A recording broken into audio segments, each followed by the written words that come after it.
जय हिंद, वंदे मातरम। दोस्तों, स्वागत है आप सभी का ज्ञानो कॉमर्स क्लासेज में। मैं PK sir from Gyano commerce classes में आपका स्वागत वंदन अभिनंदन करता हूं। हर शेर शेरनी के माता पिता को जय हिंद, वंदे मातरम। उम्मीद यह करेंगे कि आपका परिवार और आप चुनिंदा हों और ज़बरदस्त हों। स्वस्थ रहिए, मस्त रहिए, पढ़ते रहिए, व्यस्त रहिए। बिना रुके इस सुपर फास्ट वीडियो को हम स्टार्ट कर रहे हैं। देखिए, इसमें आपका सबसे पहले बिजनेस स्टैटिस्टिक्स का सेकंड पेपर लेकर हम आए हैं, जिसमें आपको हम एमसीक्यू क्वेश्चन के बारे में बता रहे हैं। देखिए, इसमें सबसे पहला इसमें देखिए सबसे पहला आपको पढ़ना क्या है। तो पढ़ना है आपको, तो क्या पढ़ना है? आपको पढ़ना है, तो बोलिए क्या पढ़ना है? तो यानी आपको पढ़ना है सहसंबंध। क्या पढ़ना है?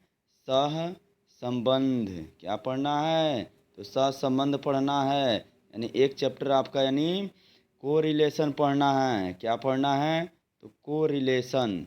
क्या पढ़ना है? तो कोरिलेशन पढ़ना है। फिर से उसके बाद से दूसरा चैप्टर आपका पढ़ना है। तो क्या पढ़ना है? तो काल श्रेणी पढ़ना है।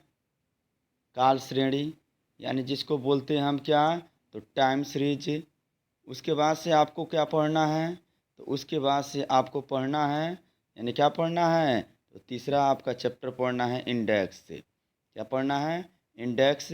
इसमें आपका सेकंड बिजनेस स्टैटिस्टिक्स का पेपर क्या हो जाएगा? समाप्त हो जाएगा। देखिए, इस सुपर फास्ट वीडियो को हम स्टार्ट करते हैं। इसमें देखिए लिखा है पहला क्वेश्चन, लिखा है सहसंबंध का अभिप्राय है। तो सहसंबंध का अभिप्राय है ऑप्शन ए ऑप्शन चरों में कारण व परिणाम का संबंध नहीं होना। बी ऑप्शन चरों में साथ साथ परिवर्तन होना। सी ऑप्शन चरों में परस्पर निर्भरता या पाया जाना। डी ऑप्शन उपयुक्त में से कोई नहीं। इसमें आपका कौन सा ऑप्शन सही है? तो सहसंबंध का अभिप्राय है। इसमें आपका ए ऑप्शन सही है। कौन सा ऑप्शन सही है?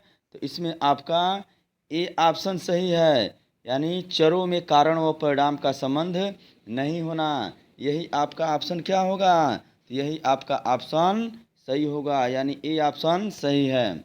अगला है सर्वप्रथम सहसंबंध मूल तत्वों। तो देखिए, इसमें सबसे पहले आप सहसंबंध के बारे में आपको हम कुछ बता रहे हैं। सहसंबंध होता क्या है? सहसंबंध। तो इसमें देखिए कोरिलेशन, कोरिलेशन होता क्या है?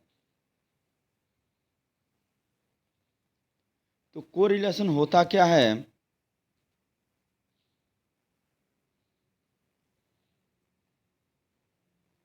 देखिए, कोरिलेशन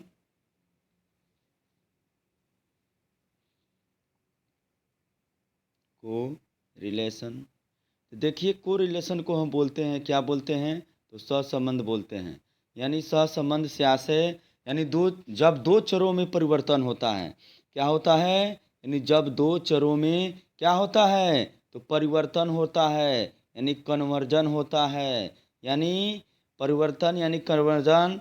जैसे एक्स चर में परिवर्तन से वाई चर क्या होता है? परिवर्तित होता है। और वाई चर में परिवर्तन से आपका एक्स चर क्या होता है? परिवर्तन होता है। तो इन दोनों चरों में जो परिवर्तन के मध्य जो संबंध पाया जाता है, उसी संबंध को क्या बोलते हैं? तो उसी संबंध को आप बोलते हैं, तो क्या बोलते हैं? तो कोरिलेशन बोलते हैं, सहसंबंध बोलते हैं। जैसे जैसे आपका है, जैसे आपका जैसे मान लीजिए आय है। आय में जैसे मान लीजिए आय है, आय में क्या हो सकता है आपका? आय, जैसे मान लीजिए आय है, और आय उसके बाद से आपका क्या है? उपभोग। जैसे मान लीजिए एक व्यक्ति है, तो एक व्यक्ति की आय क्या? तो आय बढ़ेगी प्लस होगी, तो उपभोग भी क्या करेगा? बढ़ा देगा। जैसे आय कम होगी माइनस होगी, उपभोग भी क्या करेगा? घटा देगा। तो देखिए, जो सहसंबंध होता है कई प्रकार का होता है, जिसमें आपका धनात्मक सहसंबंध होता है, ऋणात्मक सहसंबंध होता है, यानी धनात्मक सहसंबंध क्या होता है? तो धनात्मक सहसंबंध को बोलते हैं यानी पॉजिटिव कोरिलेशन। तो धनात्मक सहसंबंध होता क्या है? तो जब परिवर्तन यानी दो मत पदमालाओं में यानी एक ही दिशा में होता है, यानी परिवर्तन क्या हो, एक ही दिशा में हो, तो उसे हम क्या बोलते हैं? धनात्मक। जैसे आपका आय बढ़ेगा तो उपभोग क्या करेंगे? तो बढ़ाएंगे। और इसके यानी विपरीत जब आय कम होगा करेंगे, यानी अपना उपभोग कम करेंगे। तो यह आपका कौन सा सहसंबंध होता है?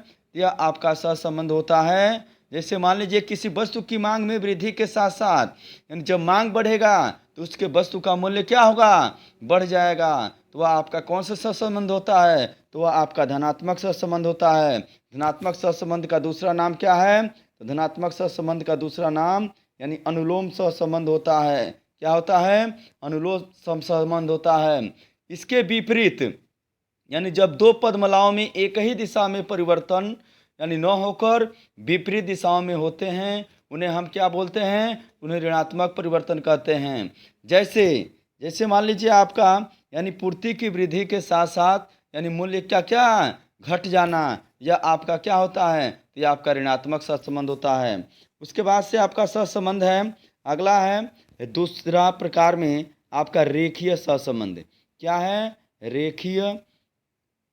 रेखीय और अरेखीय सहसंबंध। तो रेखीय सहसंबंध क्या होता है? अरेखीय सहसंबंध क्या होता है? और वक्र रेखीय सहसंबंध क्या होता है? तीनों को आप समझेंगे। यानी रेखीय सहसंबंध क्या होता है? तो रेखीय सहसंबंध से ऐसे सहसंबंध से है जब दो चरों में परिवर्तन का अनुपात अस्थायी रूप में यानी समान होता है, अर्थात जब दो चरों में विचरण का अनुपात सदैव एक सा हो, तो उस संबंध को क्या बोलेंगे? तो उस संबंध को रेखीय सहसंबंध बोलेंगे। उसके बाद से आपका जब यानी इस प्रकार के सहसंबंध यानी भौतिक तथा गणित विज्ञानों में पाए जाते हैं, सामाजिक तथा आर्थिक क्षेत्रों में ये संभव नहीं होते हैं। जैसे मान लीजिए किसी कारखाने में क्या होता है? तो मजदूरों की संख्या दुगना कर देने पर उत्पादन भी क्या होता है? यानी दुगना हो जाता है। यानी ये क्या है? सीधा संबंध है, यानी रेखीय सहसंबंध है। उसके बाद से जब परिवर्तन का अनुपात यानी अस्थायी रूप में यानी समान नहीं रहता है, तो उसे हम क्या बोलते हैं? अरेखीय बोलते हैं, यानी वक्र रेखीय बोलते हैं। यानी परिवर्तन क्या? परिवर्तन यानी उल्टा पुल्टा यानी इधर उधर होता है, तो आपका वक्र रेखीय सहसंबंध होता है। उसके बाद से तीसरा सहसंबंध है आपका, तो तीसरा सहसंबंध क्या है? तो तीसरा सहसंबंध है आपका यानी क्या है? तो सरल या बहुगुणी सहसंबंध, यानी सरल बहुगुणी और आंशिक सहसंबंध। तो सरल बहुगुणी एवं आंशिक सहसंबंध होता क्या है? तो जब दो चल मूल्यों के बीच में पाए जाने वाले सहसंबंध को यानी क्या बोलते हैं? तो सरल सहसंबंध बोलते हैं। और जब दो से अधिक चल मूल्य होते हैं तो कौन सा सहसंबंध होता है? तो बहुगुणी सहसंबंध होता है। यह आपका क्या होता है? यानी बहुगुणी सहसंबंध होता है। और आंशिक सहसंबंध तब होता है जब दो से अधिक चल मूल्यों का अध्ययन किया जाता है, परंतु अन्य चल मूल्यों के प्रभाव को स्थिर रखकर केवल दो चल मूल्यों को सहसंबंध निकाला जाता है, उसे आंशिक सहसंबंध कहते हैं। तो आपको सहसंबंध यानी सहसंबंध से आप क्या समझते हैं? तो सहसंबंध यानी दो चरों के मध्य क्या होता है? संबंध को व्यक्त करता है, उसे सहसंबंध कहते हैं। तो सहसंबंध में यानी आपको प्रकार बताए हैं, यानी पहला धनात्मक और ऋणात्मक सहसंबंध, दूसरा रेखीय अरेखीय और वक्री रेखीय सहसंबंध, तीसरा सरल बहुगुणी और आंशिक सहसंबंध।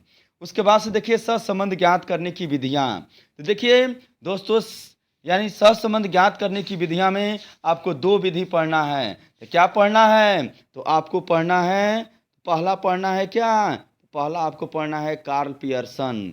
क्या पढ़ना है? तो कार्ल पियर्सन, यानी कार्ल पियर्सन का यानी क्या? तो कार्ल पियर्सन का सहसंबंध। इसके बाद से देखिए दूसरा पढ़ना आपका किसका पढ़ना है? तो स्पीयरमैन का। किसका? तो स्पीयरमैन का यानी सहसंबंध गुणांक पढ़ना है। तो कार्ल पियर्सन का सहसंबंध गुणांक और स्पीयरमैन का सहसंबंध गुणांक। इसमें सबसे पहले कार्य पियर्सन का सहसंबंध गुणांक में आप क्या करते हैं, इसमें देखिए आर निकालने के लिए यानी सूत्र का प्रयोग किया जाता है। तो किस सूत्र का प्रयोग किया जाता है, तो आर निकालने के लिए यानी सहसंबंध को आर से व्यक्त करते हैं।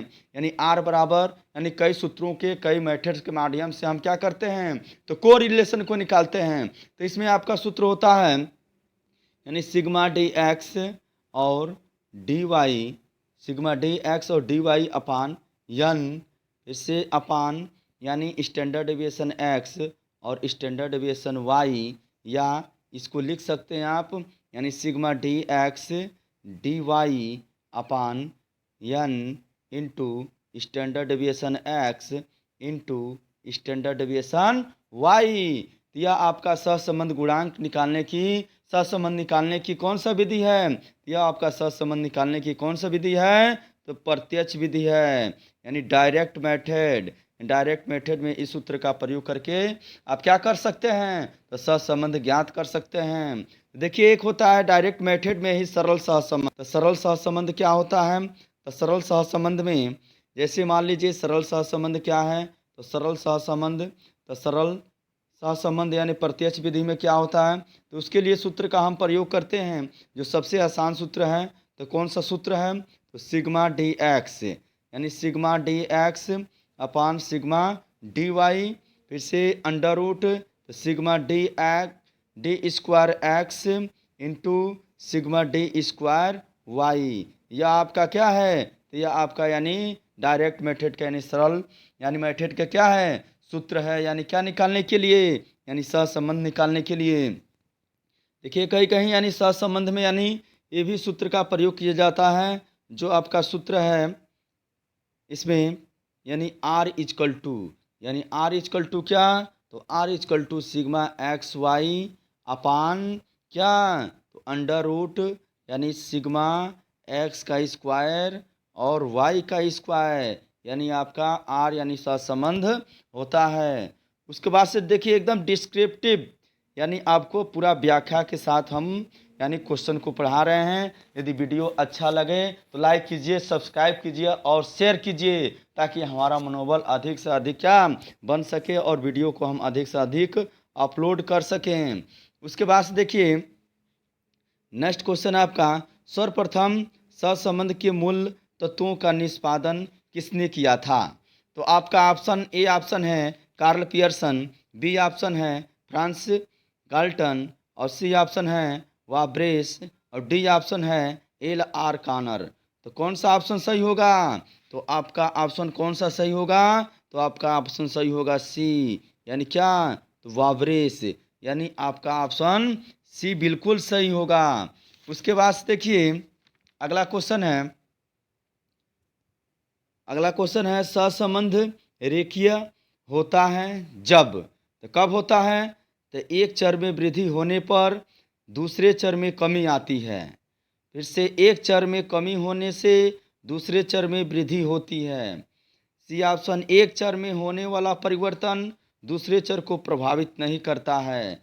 सेम वही आपका क्या कहलाता है, तो रेखीय सहसंबंध कहलाता है। यानी आपका ऑप्शन सी क्या है, तो आपका ऑप्शन सी बिल्कुल सही है।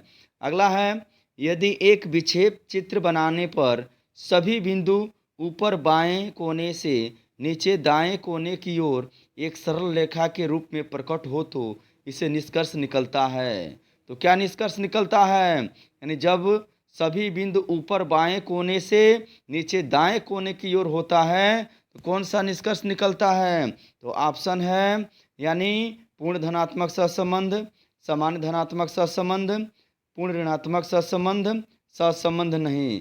इसमें आपका ऑप्शन सी सही है यानी पूर्ण ऋणात्मक सहसंबंध। जब भी ऊपर यानी सभी बिंदु यानी ऊपर बाएं कोने से नीचे दाएं कोने की ओर यानी बाएं से जब दाएं आएगी तो कौन सा सहसंबंध, तो आपका पूर्ण ऋणात्मक या नेगेटिव कोरिलेशन होता है। अगला है, निम्न दो चरों में कौन सा सहसंबंध है, तो आपका x दिया है y दिया है, इसमें आपको यानी सॉल्व करना होगा। यानी 1 2 3 4 5 6 दिया है, ए दिया है, यानी आपको यानी इसमें निकाल लेना होगा। यानी सबसे पहले मान भरेंगे। जैसे मान लीजिए आपका यानी सूत्र होता है, यानी सूत्र आपका होता है तो ये आपका कौन सा, यानी जैसे प्रत्यक्ष विधि और शॉर्टकट विधि, यानी दोनों के माध्यम से निकाल लेंगे। जैसे मान लीजिए एक में एक्स दिया है, क्या दिया है, एक्स दिया है, बोलिए। एक में आपका यानी एक्स है, और दूसरा में क्या दिया है, दूसरा में वाई दिया है। यानी एक आपका एक्स का और एक वाई का कॉलम बन जाएगा। तो एक्स में दिया है 1 2 3 4 5 6, और आपका वाई में दिया है तो 10 दिया है, और 12 दिया है, 12 दिया है, और क्या दिया है, उसके बाद से आपका 14 दिया है, और क्या दिया है, तो आपका 16 दिया है, और क्या दिया है, तो 18 दिया है, और क्या दिया है, यानी 20 दिया है। इसके बाद आप क्या करेंगे, सबसे पहले यानी यानी एक्स के माध्यम से आप सिग्मा एक्स निकालेंगे, वाई के माध्यम से आप सिग्मा वाई निकालेंगे। तो 2 1 3 3 3 6 6 4 10 10 5 15 15 6 21, यानी सिग्मा एक्स का मान 21। इसमें दो दो इसमें 2 4 6 6 6 12 12 8 20, और 20 का जीरो। उसके बाद से 1 1 2 2 20 का जीरो, 2 1 3 3 1 4 4 1 5 5 1 6 6 1 7, और 7 2 9, यानी सिग्मा एक्स का मान यानी आपका आया 21, और सिग्मा वाई का मान 90। संख्या कितनी है, तो 6 है। यानी आप वहाँ पर यानी किस सूत्र का प्रयोग करेंगे, देखिए इसमें कार्ल पियर्सन का सहसंबंध निकालने के लिए सबसे पहले एक्स बार निकालते हैं। तो एक्स बार के लिए सूत्र हो जाएगा सिग्मा एक्स अपान एन, यानी आपका क्या हो जाएगा, तो सिग्मा एक्स, तो सिग्मा एक्स कितना दिया है, तो सिग्मा एक्स दिया आपका 21, क्या दिया है 21, अपान एन, यानी एन यानी टोटल संख्या कितना दिया है, तो टोटल संख्या यानी 6 दिया है। यानी आपका 6 18, यानी आपका यानी डायरेक्ट मेथड से न लगकर या आपका किस मेथड से लगेगा, यानी आपका शॉर्टकट मेथड से लगेगा। डायरेक्ट मेथड से भी लगा सकते हैं, लेकिन इसमें आपका यानी क्या कैलकुलेशन यानी टफ हो जाएगा। तो इसमें क्या करेंगे, शॉर्टकट मेथड निकालने के लिए सबसे पहले डायरेक्ट मेथड से ही लगा रहे हैं। डी एक्स इजकल टू, यानी जो भी एक्स आएगा उसमें एक्स बार को क्या करेंगे, तो माइनस कर देंगे। उसके बाद से आपका कॉलम हो जाएगा, यानी डी एक्स में से एक्स मान लीजिए आपका यानी एक्स मान लीजिए आ गया एक्स बार, यानी मान लीजिए 3 आ गया। तो क्या करेंगे, प्रत्येक आइटम में से 3 घटाते जाएंगे, इसमें आपका लिखते जाएंगे, तो ये आपका हो जाएगा। उसके बाद से फिर से वाई से, तो वाई से आप डी वाई निकाल लेंगे। डी वाई के लिए वाई माइनस यानी वाई बार हो जाएगा। उसके बाद से जब हो जाएगा तो इस सिग्मा डी एक्स में और डी वाई में गुणा करा देंगे, और उसके बाद से नीचे उसको जोड़ देंगे, तो sigma D x d y हो जाएगा। और उसके नीचे यानी उसके नीचे ये आपका डी एक्स है और डी वाई है, तो इसके बाद एक कॉलम बनेगा डी स्क्वायर एक्स का, और डी वाई के बाद डी स्क्वायर वाई का। उसके बाद से आप सूत्र में प्रयोग कर दीजिएगा, यानी इस सूत्र का प्रयोग करते हुए तो सिग्मा डी एक्स और D Y upon under root यानी sigma D square x into sigma D square Y, sigma D square Y, यानी इसके माध्यम से आप क्या कर लेंगे, यानी क्वेश्चन को सॉल्व कर लेंगे। आपका आंसर आ जाएगा क्या, तो आपका आंसर यानी ए ऑप्शन सही हो जाएगा -1। अगला है कार्ल पियर्सन के सहसंबंध गुणांक का सूत्र है। तो कार्ल पियर्सन के सहसंबंध गुणांक का सूत्र है तो sigma x Y upon under root sigma x square sigma Y square. B option है सिग्मा डी एक्स और D Y upon N standard deviation X और स्टैंडर्ड डिविएशन वाई। इसमें आपका सी ऑप्शन है covariance upon standard deviation X into standard deviation Y, और D option है सभी, यानी इसमें आपका क्या, इसमें आपका सभी ऑप्शन क्या हैं, सही हैं। अगला है पूर्ण ऋणात्मक सहसंबंध सदैव होता है। तो आपका पूर्ण ऋणात्मक सहसंबंध होता है तो क्या होता है, तो आपका ऑप्शन यानी ए सही है, यानी -1 होता है। जब भी ऋणात्मक आए तो -1 और धनात्मक आए तो +1। अगला है एक्स तथा वाई के बीच सहसंबंध गुणांक प्रत्यक्ष समानुपाती होता है। तो ये ऑप्शन है एक्स के प्रमाण विचलन का, बी ऑप्शन है वाई के प्रमाण विचलन का, सी ऑप्शन है एक्स तथा वाई के बीच सहविचरण का, डी ऑप्शन है ए तथा बी दोनों। तो आपका ऑप्शन कौन सा सही है, तो आपका ऑप्शन यानी एक्स तथा वाई के बीच सहविचरण वाला सही है। 9वां क्वेश्चन है कार्ल पियर्सन सहसंबंध गुणांक के संदर्भ में कौन सा कथन सत्य है। तो ए ऑप्शन है इसकी सीमाएं -3 तथा +1 के बीच होता है। बी ऑप्शन है यह तभी प्रकलित किया जा सकता है जबकि दोनों चर एक ही इकाई में हो। सी ऑप्शन है इकाई वही होती है जो दोनों चरों की होती है। डी ऑप्शन है इसकी सीमाएं -1 और +1 होती है। ये बिल्कुल आपका ये डी ऑप्शन सही है। अगला है 10वां नंबर क्वेश्चन है कार्ल पियर्सन का सहसंबंध गुणांक स्वतंत्र होता है। तो ए ऑप्शन है केवल मूल बिंदु के परिवर्तन से। बी ऑप्शन है केवल पैमाने के परिवर्तन से। सी ऑप्शन है मूल बिंदु और पैमाने दोनों के परिवर्तन से। डी ऑप्शन है इनमें से कोई नहीं। यानी इनमें से आपका यानी कौन सा ऑप्शन सही है। तो सी ऑप्शन सही है यानी मूल बिंदु और पैमाने दोनों के परिवर्तन वाला ऑप्शन क्या है सही है। सहसंबंध की गुणांक की सीमाएं हो सकती हैं। तो क्या हो सकती हैं। ए ऑप्शन है आर प्लस माइनस यानी संभाव्य विभ्रम। बी ऑप्शन आर +-2 संभाव्य विभ्रम।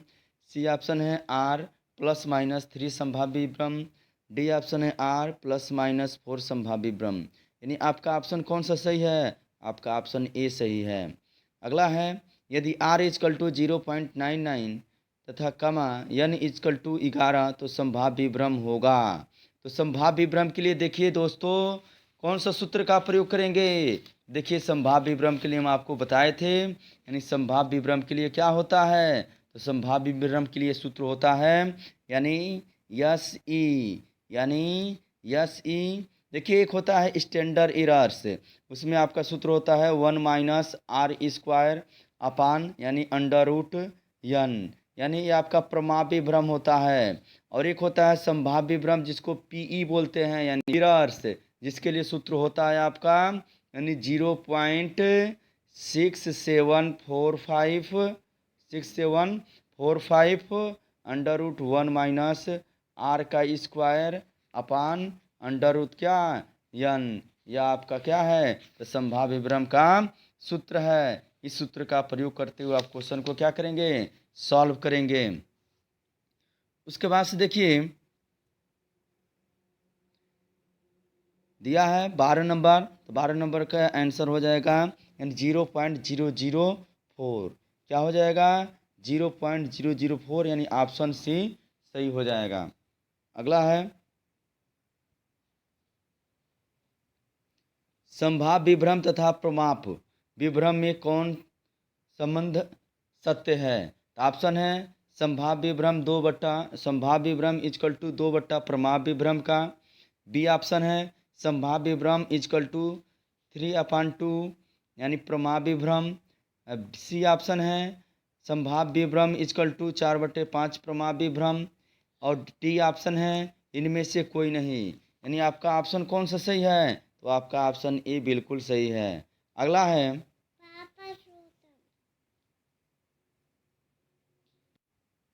देखिए इसमें आपका नेक्स्ट क्वेश्चन दिया है यानी 13 का कौन सा आंसर होगा। तो 13 का ऑप्शन ए सही होगा।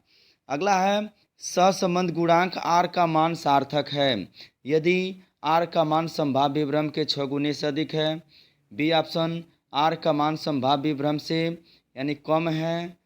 और सी ऑप्शन यानी r का मान संभाव्य विभ्रम से यानी 6 गुने से कम है परंतु 3 गुने से अधिक हो।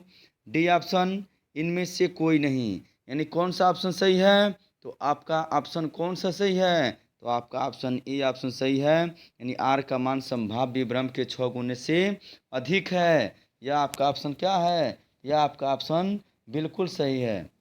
अगला है सहसंबंध r का प्रमाप विभ्रम होता है। तो प्रमाप विभ्रम के लिए देखिए अभी सूत्र हम बताए थे आपको यानी कौन सा ऑप्शन सही होगा। तो आपका ऑप्शन यानी कौन सा सही होगा। तो आपका ऑप्शन बताइए कौन सा सही होगा। तो बी ऑप्शन सही होगा यानी 1 - r² अपान √n क्या होता है। तो प्रमाप विभ्रम स्टैंडर्ड एरर का क्या होता है। तो फार्मूला होता है r निकालने का। कोटि अंतर सहसंबंध गुणांक का सूत्र है। देखिए कोटि अंतर सहसंबंध गुणांक के लिए सूत्र का प्रयोग करते हैं तो 1 - 6 सिग्मा डी स्क्वायर अपान यन और यन का स्क्वायर -1, यानी यही आपका क्या होता है, यानी सूत्र होता है किसके लिए, स्पीयरमैन के लिए, जो रैंक के आधार पर क्या करता है, तो यानी कोरिलेशन निकालता है, सहसंबंध निकालता है कोटि के आधार पर। उसके बाद से देखिए आपका ऑप्शन इसमें कौन सा सही है, तो 16 का ऑप्शन यानी आपका कौन सा सही है, तो बी ऑप्शन बिल्कुल सही है। अगला है,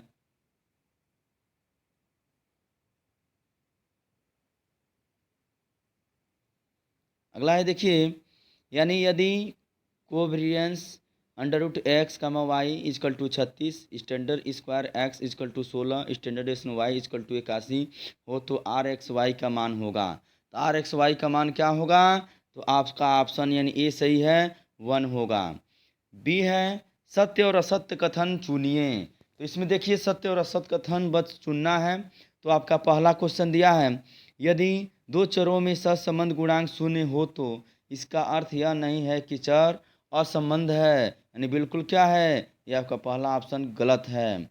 अगला है, यदि x तथा y चरों के बीच सहसंबंध गुणांक शून्य है तो x² तथा y² में भी सहसंबंध का गुणांक क्या होगा, शून्य होगा। यह भी आपका ऑप्शन बिल्कुल सही है। अगला है शिव, तीसरा क्वेश्चन, यदि दो श्रेणियों में एक समान दिशा में परिवर्तन हो रहा हो तो वो कौन सा है, कौन सा सहसंबंध है, तो आपका यानी धनात्मक सहसंबंध है, यानी बिल्कुल सही है। अगला है, यदि x श्रेणी स्थिर है और y श्रेणी लगातार बढ़ रही है तो कौन सा सहसंबंध है, ऋणात्मक सहसंबंध है, तो बिल्कुल सही है। अगला है, कार्ल पियर्सन का सहसंबंध गुणांक ±1 से अधिक हो सकता है, यानी आपका बिल्कुल क्या है, तो गलत है, यानी ±1 से अधिक नहीं हो सकता है। पूर्ण सहसंबंध होता है तो +-1 होता है, यानी बिल्कुल सही है। सहसंबंध गुणांक की सीमाएं 0 से 1 होती है, यानी आपका ऑप्शन बिल्कुल गलत है क्योंकि +-1 होता है। आर के मूल्य की निश्चित सीमाएं होती हैं, यह आपका बिल्कुल सही है। अगला है, आर के मूल्य की कोई निश्चित सीमाएं नहीं होती हैं, ये क्या है, गलत है। अगला है, यदि आर ऋणात्मक है तो दोनों चर घटते हुए होते हैं, यानी यह आपका ऑप्शन बिल्कुल गलत है। रैंक सहसंबंध गुणांक स्पीयरमैन द्वारा विकसित किया गया। तो रैंक का मतलब क्या, तो कोटि सहसंबंध गुणांक, तो बिल्कुल सही, ये आपका स्पीयरमैन द्वारा क्या है, यानी विकसित किया गया है। तो आपका ऑप्शन क्या है, तो आपका ऑप्शन बिल्कुल सही है।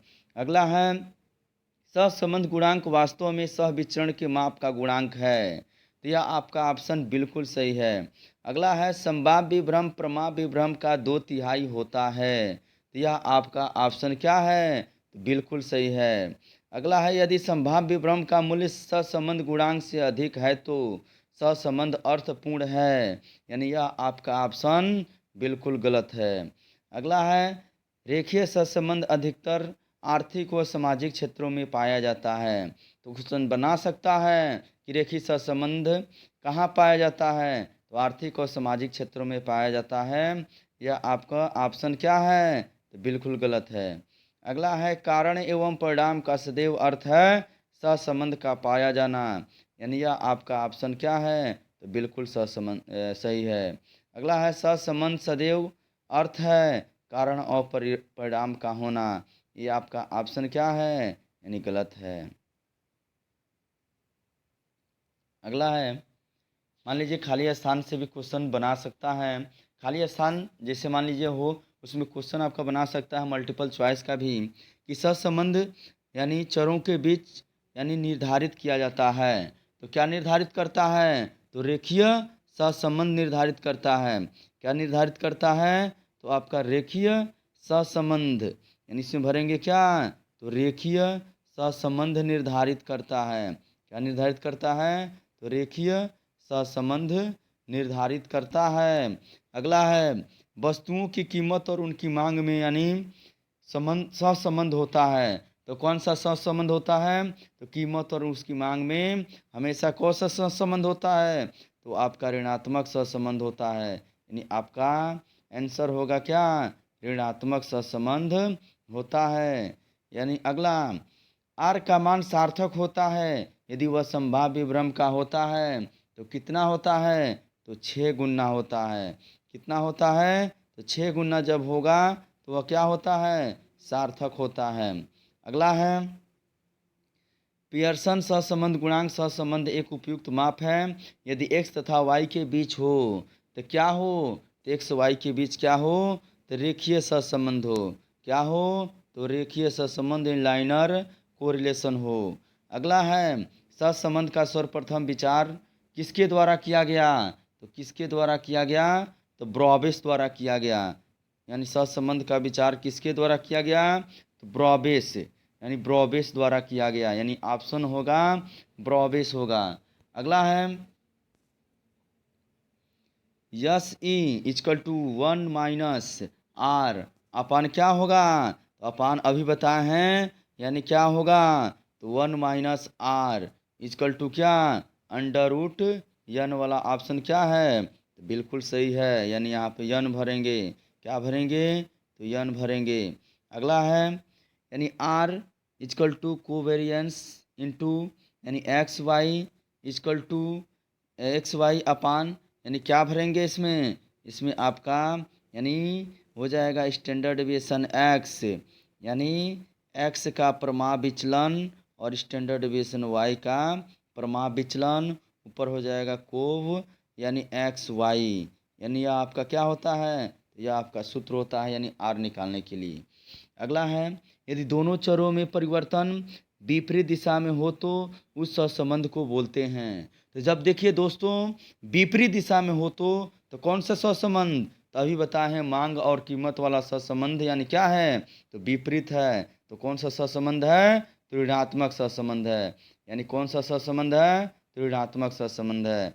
नेक्स्ट है यदि दो चरों के बीच सहसंबंध पाया जाता है परंतु कारण परिणाम संबंध नहीं है तो उस सहसंबंध को यानी कहते हैं। तो उस सहसंबंध को यानी क्या कहते हैं? तो उस सहसंबंध को हम क्या बोलते हैं? तो उस सहसंबंध को हम निरर्थक सहसंबंध बोलते हैं। क्या बोलते हैं? तो निरर्थक सहसंबंध बोलते हैं यानी जिसका कोई भी अर्थ न निकले। अगला है नेक्स्ट देखिए आपका सूचकांक चैप्टर। तो सूचकांक चैप्टर जिसको आप इंडेक्स बोलते हैं। क्या बोलते हैं दोस्तों? तो इंडेक्स बोलते हैं। यानी आपका सूचकांक होता क्या है? तो सूचकांक से आशय यानी जब दो अवधियों के बीच क्या किया जाता है यानी तुलनात्मक अध्ययन किया जाता है उसे हम बोलते हैं क्या बोलते हैं? उसे हम इंडेक्स बोलते हैं। यानी इंडेक्स क्या है? तो इंडेक्स आपका दो समयों अवधियों के बीच यानी तुलनात्मक क्या है? तो अध्ययन है। तो यह तुलना किसके आधार पर? यह तुलना आपका कीमत के आधार पर हो सकता है, मात्रा के आधार पर हो सकता है, उत्पादन के आधार पर हो सकता है और किसके आधार पर हो सकता है? तो आपका मांग के आधार पर हो सकता है। यानी इनमें जो भी परिवर्तन यानी गत वर्ष और प्रीवियस वर्ष यानी करंट ईयर और प्रीवियस ईयर में जो भी चेंजिंग होता है वही आपका क्या होता है? तो इंडेक्स होता है। अगला है इसमें यानी क्वेश्चन दिया है एक सूचकांक आदर्श होता है यदि वह संतुष्ट करता है। तो क्या संतुष्ट करता है? तो आपका ऑप्शन दिया है ए केवल समय उत्क्रमता, बी केवल तत्व उत्क्रमता, सी यानी आपका दिया है क्या? इनमें से कोई नहीं सॉरी ए और बी दोनों, डी इनमें से कोई नहीं। यानी आपका ऑप्शन यानी कौन सा सही है? तो आपका ऑप्शन यानी सी बिल्कुल सही है। यानी समय उत्क्रमता यानी टाइम यानी उत्क्रमता और तत्व रिवर्सल उत्क्रमता दोनों क्या करता है? तो संतुष्ट करता है। अगला है आधार वर्ष की मात्रा से प्रकृति सूचकांक की रीति है। तो कौन सा रीति है? इसमें आपका ऑप्शन यानी लेस्पियर रीति है, बाउले है, फिशर है, पासे हैं। तो आपका क्या है? तो जब भी आधार वर्ष की मात्रा से आएगा संबंधित तो लेस्पियरे को मारेंगे। किसको मारेंगे? टिक तो लेस्पियरे को। पासे का सूचकांक आधारित है तो पासा वाला आएगा तो किस पर ट्रिक लगाएंगे? तो ए ऑप्शन चालू वर्ष की मात्रा, बी ऑप्शन आधार वर्ष की मात्रा, सी ऑप्शन दोनों का औसत, डी ऑप्शन इनमें से कोई नहीं। यानी आपका ऑप्शन कौन सा सही है? तो चालू वाला यानी पासा, और आधार वर्ष यानी लेस्पियरे। यानी पासा फेंकेंगे तो चालू होगा कोई भी काम, इसलिए क्या करेंगे, यानी स्टार्ट करेंगे तो यानी पासा फेंकेंगे तो चालू होगा, और अंत होगा तो कब अंत होगा, यानी जब पासा से यानी लासा निकल जाएगा, यानी आधार वर्ष को मान लेंगे आप क्या, तो अंत हो जाएगा। अगला है, एक अच्छा सूचकांक वह है जो संतुष्ट करता है। ऑप्शन समय उत्क्रमता परीक्षण, बी तत्व उत्क्रमता परीक्षण, सी चक्रीय उत्क्रमता परीक्षण। यानी इसमें आपका डी ऑप्शन बिल्कुल सही है, यानी तीनों होगा। सिद्धांत रूप में सूचकांक निर्माण हेतु सर्वोत्तम माध्य है, तो कौन सा माध्य है? तो ए ऑप्शन माध्यिका, बी ऑप्शन गुणोत्तर माध्य, सी ऑप्शन बहुलक, डी ऑप्शन समांतर माध्य। यानी कौन सा ऑप्शन सही है? तो आपका बहुलक वाला ऑप्शन बिल्कुल सही है। अगला है, सूचकांक बनाते समय किस बात पर विचार नहीं किया जाता है? तो ये ऑप्शन है सूचकांक का उद्देश्य, बी ऑप्शन है वस्तुओं की संख्या, और सी ऑप्शन है आधार का चुनाव, और आपका डी ऑप्शन है सूचकांक की अपस्फीति। तो कौन सा ऑप्शन सही है? तो आपका ऑप्शन कौन सा सही है? तो आपका ऑप्शन यानी डी ऑप्शन बिल्कुल सही है। अगला है आपका, कीमत सूचकांक ज्ञात करने के लिए कीमत होनी चाहिए, तो क्या होनी चाहिए? तो रुपये प्रति यूनिट, यूनिट प्रति रुपये, प्रति 100, इनमें से कोई नहीं। यानी कौन सा ऑप्शन सही है? तो प्रति यूनिट होना चाहिए। तो क्या होना चाहिए? प्रति यूनिट। अगला है, सूचकांक की गणना में आधार वर्ष हो सकता है, तो क्या हो सकता है?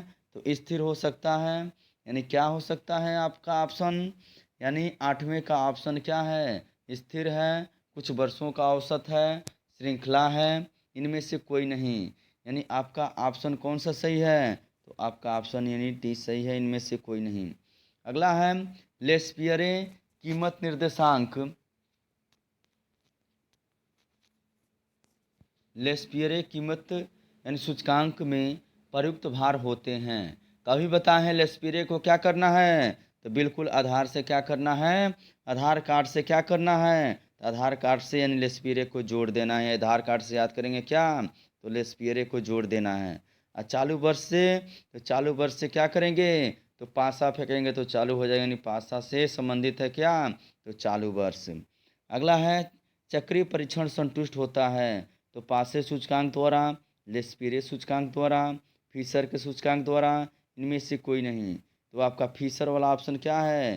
तो बिल्कुल सही है, यानी फिशर के सूचकांक द्वारा। अगला है, मार्शल तथा एजवर्थ सूचकांक होता है, तो ए ऑप्शन लेस्पियरे तथा पासे सूचकांक के बीच में, बी ऑप्शन लेस्पियरे और फिशर सूचकांक के बीच में, सी ऑप्शन पासे और फिशर सूचकांक के बीच में, डी ऑप्शन फिशर और डर्बिस तथा बाउली सूचकांक के रूप में। यानी कौन सा ऑप्शन सही है? तो आपका यानी ए ऑप्शन बिल्कुल सही है। अगला है, यानी मार्शल वाला हो गया, चक्रीय परीक्षण विस्तार है, तो किसका है? तो तत्व उत्क्रमता परीक्षण का, बी ऑप्शन समय उत्क्रमता परीक्षण का, सी ऑप्शन दोनों ए और बी का, डी ऑप्शन ए और बी नहीं। यानी कौन सा ऑप्शन सही है? तो आपका बी ऑप्शन सही है, यानी किसका? यानी समय उत्क्रमता परीक्षण का। अगला है, P01 इक्वल टू होता है, तो सिग्मा P1 अपान P0 गुणे 100, यह सूत्र है। तो ए सरल समूही रीति विधि, बी भारित समूही विधि, सी भारित माध्य विधि, डी सरल माध्य कीमत विधि। तो कौन सा विधि सही है? तो आपका ऑप्शन यानी ए सही है, यानी सरल समूही विधि होता है। अगला है, यदि अगला क्वेश्चन है, यदि लेस्पियरे सूचकांक 121 तथा फिशर सूचकांक 132 है, तो पासे का सूचकांक होगा। तो पासे का सूचकांक और लेस्पियरे का सूचकांक दोनों मिलाकर क्या होता है? तो फिशर का सूचकांक होता है। तो फिशर का सूचकांक तब F01 इक्वल टू होता है, तो क्या? तो दोनों यानी पासा, किसका? तो पासे का सूचकांक और किसका? तो यानी किसका सूचकांक? तो पासे का सूचकांक और आपका ऑप्शन दिया है, यानी पासे का सूचकांक, और क्या दिया है, उपभोक्ता मूल्य सूचकांक के लिए कौन सा कथन सत्य है। इसमें देखिए आपका ऑप्शन, उपभोक्ता यानी फिशर के सूचकांक को आदर्श सूचकांक कहा जाता है, यानी वह समय उत्क्रमता को परीक्षण को संतुष्ट करता है, चक्रीय को, तत्व को और समय तथा तत्व दोनों को। यानी इसमें आपका ऑप्शन कौन सा सही है, तो आपका ऑप्शन यानी डी बिल्कुल सही है। अगला है, पासे कीमत सूचकांक को भरांकित किया जाता है, तो अभी बताए हैं किससे भरांकित किया जाएगा, तो पासा यानी चालू, पासा फेंकेंगे तो क्या होगा, तो चालू होगा, यानी चालू वर्ष की मात्रा से क्या करेंगे, यानी व्यक्त करेंगे किसको, तो पासा को। अगला है, रहन सहन के स्तर में होने वाले परिवर्तन की माप की जाती है, तो किससे की जाती है, तो ए ऑप्शन है उपभोक्ता कीमत सूचकांक द्वारा, बी ऑप्शन है आयात मूल्यों सूचकांक द्वारा, सी ऑप्शन है निर्यात मूल्यों सूचकांक द्वारा, डी ऑप्शन है थोक मूल्यों सूचकांक द्वारा। यानी इसमें आपका कौन सा ऑप्शन सही है, इसमें आपका यानी ए ऑप्शन बिल्कुल सही है। यानी रहन सहन किसका मापेंगे, तो उपभोक्ता का मापेंगे, यानी कीमत द्वारा मापेंगे कि उपभोक्ता आखिर में क्या चाहता है, मात्रा बढ़ाना चाहता है कि घटाना चाहता है। अगला है, अगला है सूचकांक यानी इकाई, सूचकांक इकाई मुक्त है, यानी ये आपका ऑप्शन सही है कि गलत है। यानी आपका क्या है, यानी सूचकांक इकाई मुक्त है, यानी यह आपका ऑप्शन बिल्कुल सही है, यानी आपका ये ऑप्शन यानी बिल्कुल सही है। अगला है, सूचकांक आर्थिक बैरोमीटर होते हैं, यानी यह आपका क्या है, सूचकांक आर्थिक बैरोमीटर होते हैं, बिल्कुल सही है। तो भारी सूचकांक में सभी वस्तुओं को एक समान भार दिया जाता है, यानी यह आपका बिल्कुल गलत है क्योंकि अलग अलग होता है। अगला है, फिशर का आदर्श सूचकांक पासे तथा लेस्पेरे सूचकांक का समांतर माध्य है, यानी यह आपका ऑप्शन क्या है, यह आपका ऑप्शन क्या है, तो बिल्कुल गलत है। अगला है, फिशर का आदर्श सूचकांक चक्रीय परीक्षण को पूरा करता है, यह भी आपका ऑप्शन बिल्कुल क्या है, गलत है। अगला है, चक्रीय परीक्षण समय उत्क्रमता परीक्षण का ही एक विस्तार रूप है, यानी आपका ऑप्शन क्या है, तो बिल्कुल सही है। अगला है, मार्शल एजवर्थ सूचकांक समय उत्क्रमता परीक्षण संतुष्ट करता है, तो यह आपका ऑप्शन बिल्कुल सही है। अगला है, निर्देशांक तुलना योग्य नहीं है, यह आपका ऑप्शन क्या है, बिल्कुल गलत है। अगला है, सूचकांक निरपेक्ष परिवर्तनों का मापन करता है, तो यह आपका ऑप्शन क्या है, तो बिल्कुल गलत है। अगला है, फिशर का सूचकांक लेस्पीरे तथा पासे के सूचकांक का गुणोत्तर माध्य होता है, तो यानी आपका ऑप्शन बिल्कुल सही है, क्योंकि अंडर रूट में क्या करते हैं, यानी F01 इजकल टू होता है यानी P01, यानी P01 यानी पासा वाला और लेस्पीरे L0 जो भी हो, दोनों का मान गुणा करके यानी अंडर रूट में कर देते हैं, यानी गुणोत्तर माध्य होता है, तो गुणोत्तर माध्य हमेशा अंडर रूट में होता है। अगला है, रिक्त स्थानों की पूर्ति कीजिए। लिखा है पहला, आधार वर्ष का सूचकांक सदैव होता है, तो क्या होता है, तो हमेशा सदैव क्या मानते हैं, तो जब भी क्वेश्चन लगाते हैं तो आधार वर्ष का सूचकांक हमेशा क्या मानते हैं, तो 100 मानते हैं, यानी 100 वाला ऑप्शन सही होगा। अगला है, फिशर का आदर्श सूचकांक तथा डॉट डॉट यानी पासे के सूत्रों का गुणोत्तर माध्य है, यानी किसके सूत्रों का, तो पासे तथा यानी लेस्पियरे का, यानी इसमें आपका ऑप्शन क्या सही है, तो लेस्पियरे सही है। अगला है, सूचकांक को आर्थिक कहा जाता है, तो आर्थिक क्या कहा जाता है, तो आर्थिक आप यानी बैरोमीटर कहा जाता है, क्या कहा जाता है, बैरोमीटर कहा जाता है, जहाँ भी बैरोमीटर देखेंगे नहीं ऑप्शन को ठोक डालेंगे।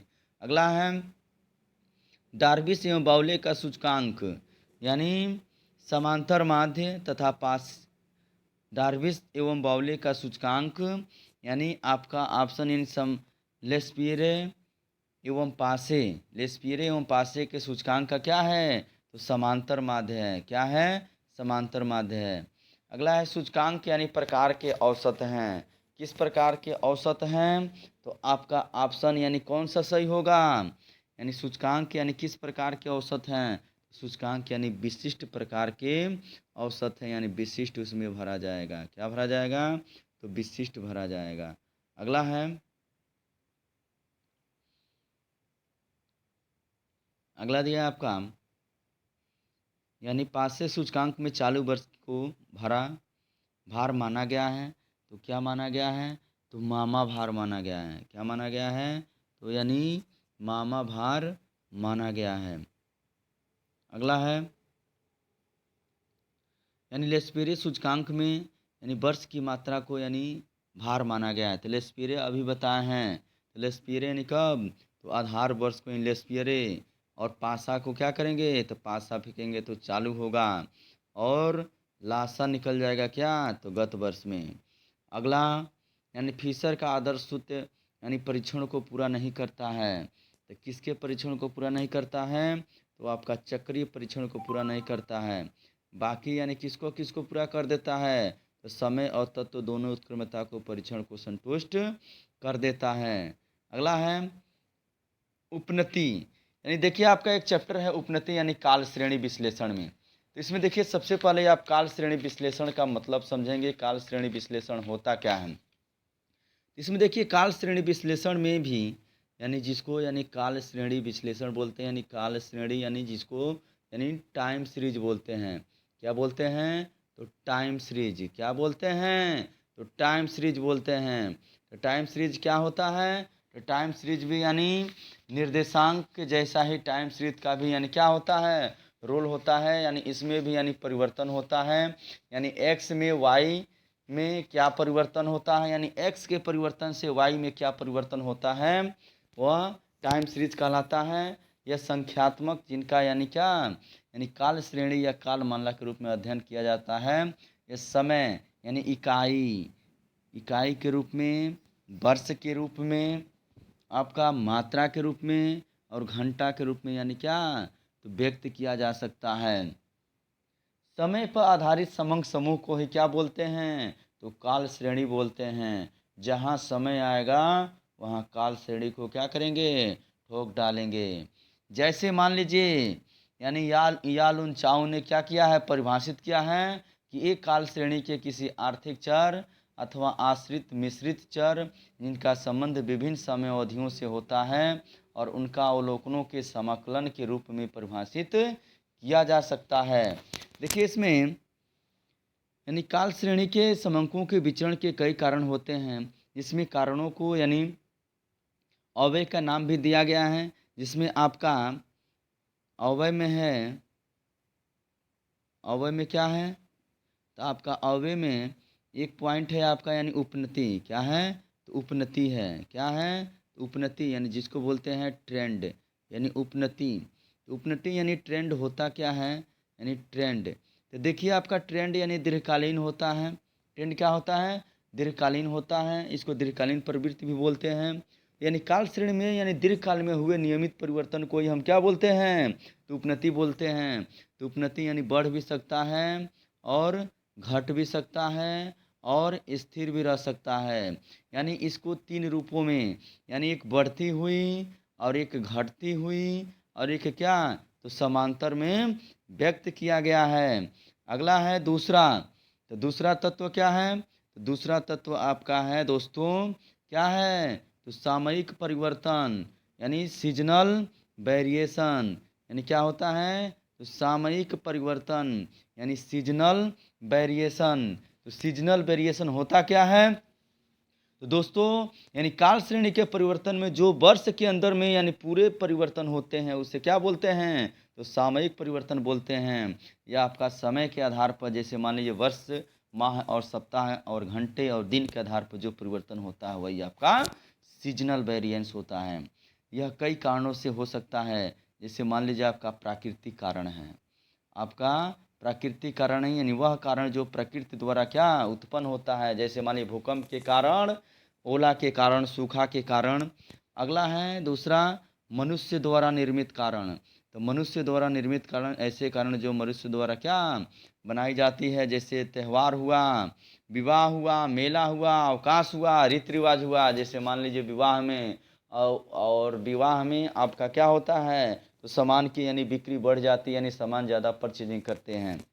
अगला है आपका जैसे मान लीजिए आपका प्राकृतिक यानी आपदा के कारण फसलों में क्या होती हैं यानी गिरावट आ जाती हैं। तो उनके मूल्य क्या हो जाते हैं? तो उनके मूल्य बढ़ जाते हैं। आपका यानी अगला है आपका चक्रीय उच्चावचन। चक्रीय उच्चावचन क्या होता है? चक्रीय उच्चावचन यानी चक्रीय उच्चावचन से ऐसे ऐसे उच्चावचन से है जिसको यानी सिलिकल फंक्चुएशन बोलते हैं, जिसको आप यानी चित्र के माध्यम से समझ सकते हैं। यानी इसको यानी ऐसे व्यक्त किया जाता है, यू आकार में होता है। तो यानी पहले अभिवृद्धि यानी जो होती है, अभिवृद्धि के बाद से यानी आपका ह्रास होता है, ह्रास के बाद से आपका अवसाद होता है। जब अवसाद होता है तो धीरे धीरे फिर से चक्रीय गति आती है। जब चक्रीय गति आती है तो उसके बाद से फिर से पुनरुत्थान होता है। क्या होता है दोस्तों? पुनरुत्थान होता है। यही आपका क्या है? चक्रीय परिवर्तन है। जैसे मान लीजिए एक मनुष्य क्या होता है? सबसे पहले गर्भावस्था होता है, उसके बाद शैशवावस्था होता है, उसके बाद से बाल्यावस्था होता है, उसके बाद से किशोरावस्था होता है, उसके बाद से यानी युवा अवस्था होता है, उसके बाद से प्रौढ़ावस्था हो जाता है, उसके बाद से पतनावस्था की ओर अमर हो जाता है। अगला है आपका अनियमित परिवर्तन। तो आपका यानी चौथा है अनियमित परिवर्तन। तो अनियमित परिवर्तन को हम बोलते हैं क्या? तो इर्रेगुलर परिवर्तन। तो इर्रेगुलर परिवर्तन क्या होता है? जो समय समय पर काल श्रेणी में होने वाले अनियमित यानी अपूर्वानुमानित परिवर्तन के कारण क्या होता है? जो भी परिवर्तन होता है अनियमित या देव परिवर्तन कहलाता है। जैसे मान लीजिए तकनीकी विकास, युद्ध के कारण, बाढ़ के कारण, सूखा के कारण, भूकंप के कारण, औद्योगिक अशांति के कारण आदि के कारण ये उत्पन्न हो सकते हैं। उसके बाद से देखिए जैसे मान लीजिए आपका इसमें दो चीज़ होता है उपनति में। एक होता है आपका योगात्मक। क्या होता है? तो योगात्मक होता है। और एक होता है गुणात्मक। यानी योगात्मक और गुणात्मक निदर्श होते क्या हैं? तो योगात्मक और गुणात्मक निदर्श होते क्या हैं?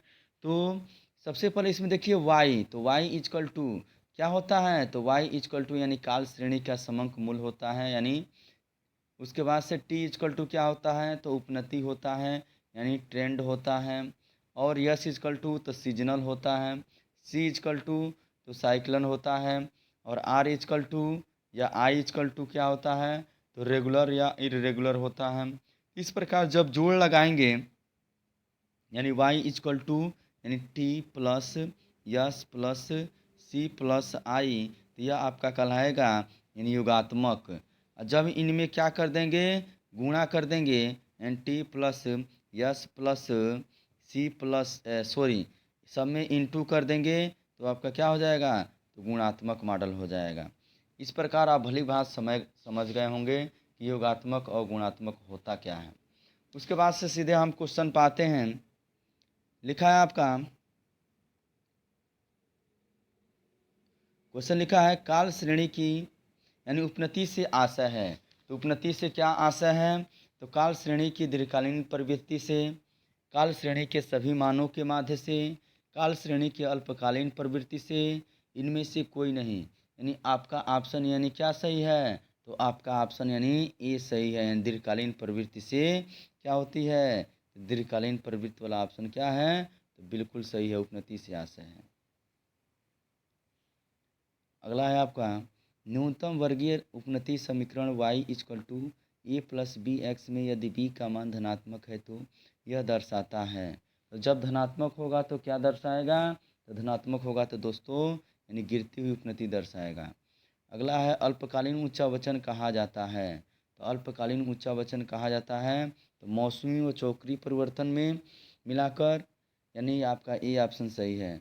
अगला है काल श्रेणी का विश्लेषण करते समय कौन सा अवयव लुप्त नहीं किया जा सकता है?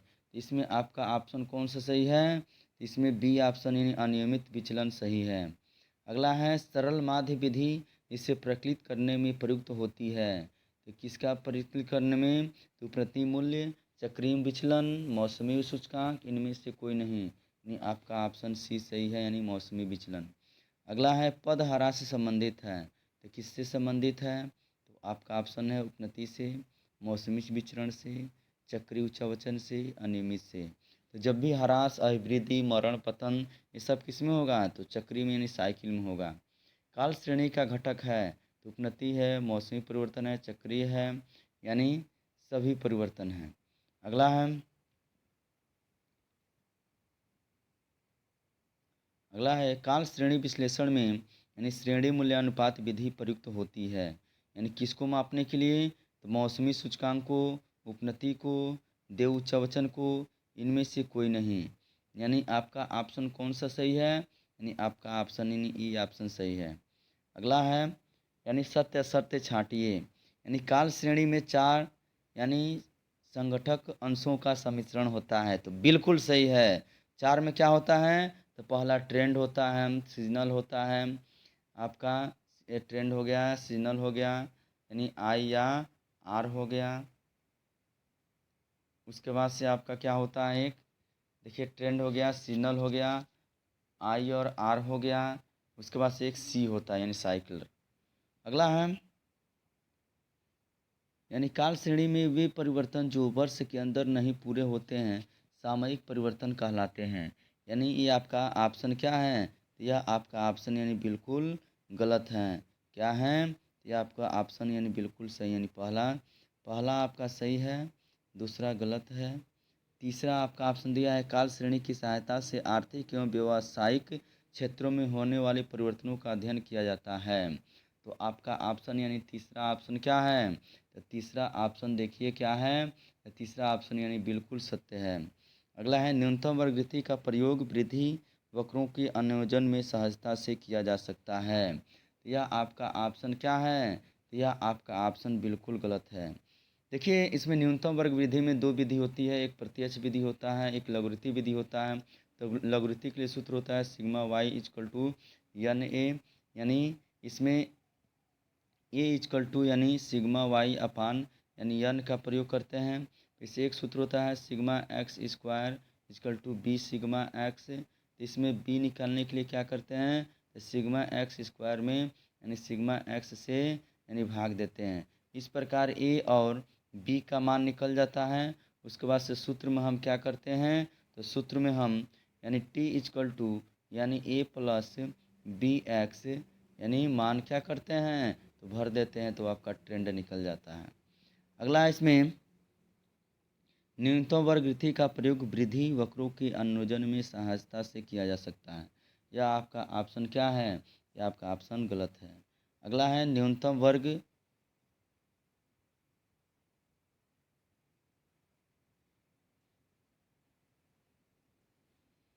अगला इसमें न्यूनतम वर्ग रीति व्यक्तिगत अभिनत से सर्वथा मुक्त होती है। यह आपका ऑप्शन क्या है? तो यह आपका ऑप्शन यानी बिल्कुल सही है। अगला है शुभ समृद्धि अनियमित उच्चवचनों से संबंधित है। तो किससे संबंधित है? तो अनियमित उच्चवचनों से। यह आपका ऑप्शन बिल्कुल सही है। अगला है चक्रीय उच्चवचनों को केवल वार्षिक समंकों में मापा जाता है। यह आपका ऑप्शन बिल्कुल गलत है, क्योंकि इसको वार्षिक को यानी मासिक में, त्रैमासिक में, दिन में मापा जा सकता है। आकस्मिक परिवर्तन की एक निश्चित समयावधि पर होते हैं, तो यह आपका ऑप्शन बिल्कुल गलत है। अगला है विभिन्न वर्षों के चल माध्यमों के मान प्रवृत्ति कहलाते हैं, तो यह आपका ऑप्शन बिल्कुल सही है। अगला है सरल रेखा उपनति की सहायता से मूल्यों का अंतरण अंतर्गणन तथा बाह्यगणन संभव है, तो यह आपका ऑप्शन बिल्कुल सही है। अगला है न्यूनतम वर्ग विधि द्वारा प्राप्त की गई रेखा को कहते हैं, तो क्या बोलते हैं? तो सर्वापयुक्त यानी रेखा बोलते हैं। क्या बोलते हैं? सर्वाधिक उपयुक्त, सर्वाधिक उपयुक्त रेखा बोलते हैं। क्या बोलते हैं? तो सर्वाधिक उपयुक्त रेखा बोलते हैं। अगला है आपका समय पर आधारित समंक समूह कहलाते हैं, तो क्या कहलाते हैं? तो बिल्कुल यानी काल श्रेणी कहलाते हैं। क्या कहलाते हैं? तो काल श्रेणी कहलाते हैं। अगला है दीर्घकाल में किसी काल श्रेणी के बढ़ने या घटने की सामान्य प्रवृत्ति को बोलते हैं, तो क्या बोलते हैं? तो बिल्कुल दीर्घकाल से जो भी संबंधित होता है तो उपनति होता है यानी ट्रेंड होता है, ट्रेंड बोलते हैं उसको। अगला है चल माध्य की वक्रीय प्रवृत्ति की वक्रता को कर देते हैं, तो क्या कर देते हैं? तो कम कर देते हैं, यानी कम इसमें भरा जाएगा। अगला है चक्रीय उच्चवचनों की अवधि 1 वर्ष यानी होती है, यानी 1 वर्ष से क्या होती है? यानी 1 वर्ष से अधिक होती है। क्या होती है? 1 वर्ष से बिल्कुल अधिक होती है। अगला है यानी कालमाला का आशय आंकड़ों की व्यवस्था से है, तो किसकी व्यवस्था से है? तो समयानुसार आंकड़ों की व्यवस्था से है। क्या भरा जाएगा? तो समयानुसार भरा जाएगा। अगला ऑप्शन है काल श्रेणी में एक ही वर्ष के अंदर आने वाले नियमित उतार चढ़ाव को कहते हैं। तो क्या बोलते हैं? तो आपका यानी मौसमी परिवर्तन बोलते हैं। क्या बोलते हैं? यानी मौसमी परिवर्तन यानी सीजनल वेरिएशन बोलते हैं। अगला है कार्य श्रेणी का यूज मॉडल है। तो अभी बताए हैं एक यूज मॉडल होता है। तो यूज मॉडल के लिए क्या करते हैं? यानी ट्रेंड यानी इन trend plus yes plus C plus I. और जब यानी यूज हो गया, जब यानी गुणात्मक पूछे तो टी इंटू यस इंटू सी इंटू आई, यह आपका गुणात्मक होता है। तो दोस्तों यानी आपको वीडियो अच्छी लगी हो तो अधिक से अधिक लाइक कीजिए, सब्सक्राइब कीजिए। जय हिंद, वंदे मातरम। आपका भविष्य उज्जवल हो। That's all. Thank you. Best of luck.